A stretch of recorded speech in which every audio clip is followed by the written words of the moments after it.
2019కి ముందు ఎప్పుడైనా సరే ఇలాంటి మందు ఇన్ని రకాల కొత్త బ్రాండ్లు మనకి ఎప్పుడన్నా వచ్చినాయా?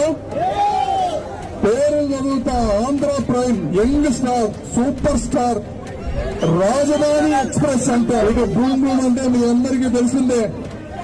అసలు వీళ్ళు తయారు చేసే మందులో ఏముంది అని చెప్పి తెలుసుకుందామని ఒక 4 రకాల బాటిల్స్ ని శాంపిల్స్ కి పంపించాం. హైదరాబాద్ కెమికల్ టెస్టింగ్ చేద్దామని పంపించినవి ఏంటంటే, ఒకటి ఓల్డ్ టైమర్, రెండోది ఛాంపియన్, మూడోది రాయల్ సింహ అంట, నాలుగోది గ్రీన్ చాయిస్, అదేది సెలబ్రిటీ. ఈ 5 పంపిస్తే వచ్చిన రిపోర్టు వైసీపీ నాయకులకు గాని, జగన్మోహన్ రెడ్డి గారికి గాని, అధికారులందరికీ కూడా సవాల్ చేస్తున్నా. ఇందులో వచ్చిన కెమికల్స్ బెంజోక్వినాన్, వోల్కమెన్, స్కోపరాన్, పైరోగలాల్, ఈ 4 కూడా మనిషికి హానికరమైనటువంటివి. వోల్కరిన్ అయితే అది గనక